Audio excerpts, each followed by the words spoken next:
السلام عليكم. تعالوا النهارده من قلب الطبيعه.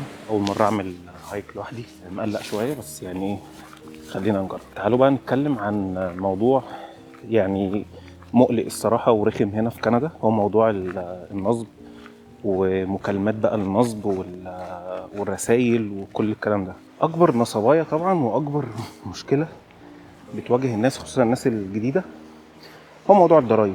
تلاقي مكالمات كلها بتبقى فيك، بيقول لك انت عليك ضرايب قد كده. وطبعا الناس الجديده بتبقى مقلقه ان هي تكون عامله حاجه غلط او حاجه، وطبعا بيضطروا يدفعوا فلوس ويدوا كل المعلومات بتاعه الفيزا والحساب البنكي وكل الكلام ده، على امل طبعا يعني ان في حد من الضرايب بيكلمهم. وطبعا الكلام ده ملوش اي اساس من الصحه. الضرايب لو عايزه تكلمك هتتواصل معاك يا اما من خلال الاكونت بتاعك على حاجه اسمها السي ار اي اللي هي مصلحه الضرايب، او هيبعتوا لك جواب على العنوان بتاع بيتك. وخليني احكي لكم على موقف حصل معايا بالظبط، والحمد لله الحمد لله ربنا يعني انقذني منه، وده طبعا فضل ربنا اولا، ثم فيديو لاحمد الزغبي اكيد طبعا كلكم عارفينه. كان بيتكلم، حصل له نفس الموقف بالظبط وكانت رساله مسجله، بس انا كان في حد شخص حقيقي كان بيكلمني. فتعالوا اقول لكم ايه اللي حصل. اللي حصل، لقيت حد بيكلمني بيقول لي احنا من مصلحه الضرايب، وكان صوته هندي. وانت في عندك مشكله وان انت عليك مش عارف رقم، مش فاكر طبعا الكلام ده قديم، ولازم تدفعه. فطبعا انا الحمد لله كنت لسه متفرج على الفيديو ده، بس طبعا للامانه في الاول انا اتلبشت. كان الموضوع طبعا صعب جدا، كنت عمال بقى بفكر في ثواني كده انا ازاي هحل الموقف اصلا وازاي هدفع، وعمال افكر بقى الفلوس دي هجيبها منين وكل القصه دي. بعد كده افتكرت الفيديو، بدات اهدى كده واحده واحده وبدات اتعامل. طبعا انا كنت ساعتها في مونتريال، فجه في بالي ان انا اقول له معلش انا ما بتكلمش انجليزي، لو سمحت ممكن تكلمني فرنساوي. فهنا لقيته وقف كده وقال لي انا ما بتكلمش فرنساوي. طبعا دي حاجه مستحيل تحصل في كيبك. لو في اي حد بيكلمك من كيبك مصلحه حكوميه دايما هيكون فرنساوي، بنسبه 90% واكتر من 90% هيكون بيكلمك فرنساوي. فاول لما لقيت بقى كده لا ما بتكلمش فرنساوي، بس تعالى بقى. فقعدت اتسلى بقى معاه كده واحده واحده. فجينا في الاخر قلت له طب يعني انا ايه المطلوب مني ولا انت عايز ايه؟ قال لي انت المفروض تدفع. قلت له هدفع ازاي؟ قال لي تديني بيانات الفيزا وهنخصم منها بس. فانا رحت بقى خلاص يعني لقيت الموضوع وصل للنهايه، رحت شاتمه وقافل السكه. انا لما كنت شفت الفيديو بتاع احمد الزغبي ربنا يبارك له، وما كنتش عرفت ان في حاجه اسمها نصب في كندا، انا كان زماني لبست في الفلوس دي، لان كنت هصدق، لان كنت لسه مقدم الضرايب بتاعتي، وفعلا ده كان ممكن يكون حاصل. فخلي بالكم جدا جدا من المكالمات دي. لو في اي حد كلمكم وانتوا شاكين اوعى تدي ارقام او اي معلومات حساسه يعني لاي حد بيكلمك في التليفون. غير كده لو انت شاكك اقفل معاه واتصل بمصلحه الضرايب او اي مصلحه يعني عموما بتكلمك، وتاكد بنفسك من المعلومات، في حد فعلا كلمك ولا لا، او في حاجه مطلوبه منك او كل الكلام ده. انا عمال بنهج برغم ان انا بصور وانا راجع، بس الموضوع مجهد. انا تقريبا تهت يعني في وسط التريل، بس هحاول لسه ارجع تاني يعني. اكبر مشكله بتجيلي في الموضوع النت هي الايميلات اللي بتجيلي من امازون. دايما تلاقي يقول لك ان الاكونت بتاعك بيتحول، حد بيحاول يدخل عليه، ودوس على طول غير الباسورد. طبعا انت لو دوست خلاص انت كده بالسلامه. تمام.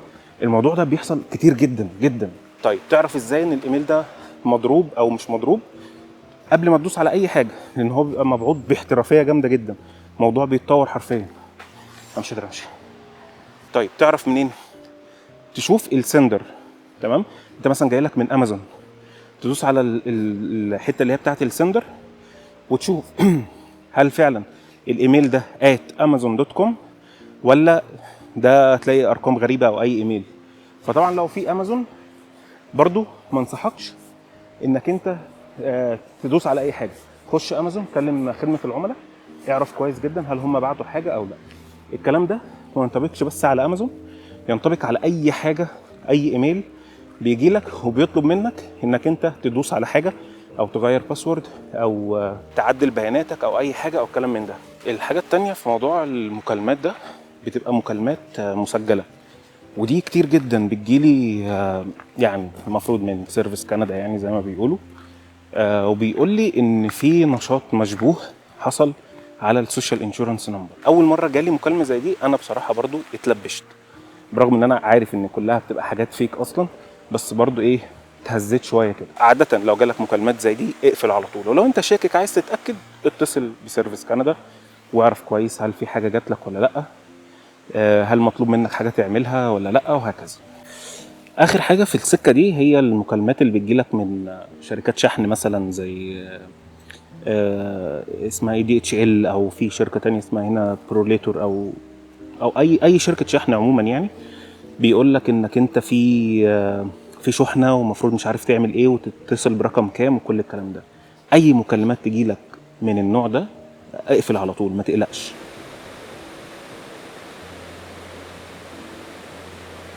تعالوا بقى نتكلم على ثالث حاجه برضو ممكن تواجهك، ودي بقى بتيجي عن طريق رسائل التليفون او رسائل الواتساب. بتلاقي في الاغلب الاحيان بتلاقي ايه بنات بتكلمك، بيبداوا مثلا الحوار ازاي، اللي هو مش عارف كابتن مين، انا فلانه كذا كذا كذا. فطبعا طبيعي في الاول بحسن نيه هترد تقول لا والله انا مش انا الشخص اللي انت بتكلميه. ومن هنا بيبتدي بقى الحوار، طيب انا اسفه انا مش عارف ايه الكلام من ده. بعد كده طب ايه، تبدا بقى انت اسمك ايه، سنك ايه، مش عارف ايه. انا بصراحه ما اعرفش الموضوع ده بيروح لحد فين، بس يعني اول لما بلاقي الموضوع كده خلاص بروح ماسح الرقم، بعرف ان في حاجه غلط، بروح ماسح الرقم وبعمل بلوك للرقم وخلاص. فاللي جاي جديد ما يتخدعش بالحاجات دي، خليك عارف ان هنا برضو ايه، في كويس وفي وحش وفي نصب كتير عن طريق السكه دي، واللي ما ياخدش باله هيلبس فعلا. فبس دول اكتر 3 حاجات كانوا بيحصلوا معايا، وحبيت يعني ان انا اشاركها معاكم، لان فعلا الحاجات دي كانت ممكن توقعني في مشاكل، فعشان الناس اللي لسه جايه جديد ياخدوا بالهم من الحاجات دي. التريل بدأ يفضى عليا، وعشان تقريبا في مطره بدأت اقلق شويه كده، اول مره اطلع هايك لوحدي. فطبعا هو عادي، هو امان يعني، هنا التريل ده امان شويه يعني، امان مفيش حاجه. بس يفضل يعني لو انت لسه جاي جديد وعايز تجرب، يفضل ان انت تطلع في مجموعات دي هتكون أأمن طبعا يعني. لحد هنا الفيديو خلاص انتهى، اشوفكم الفيديو اللي جاي، السلام عليكم.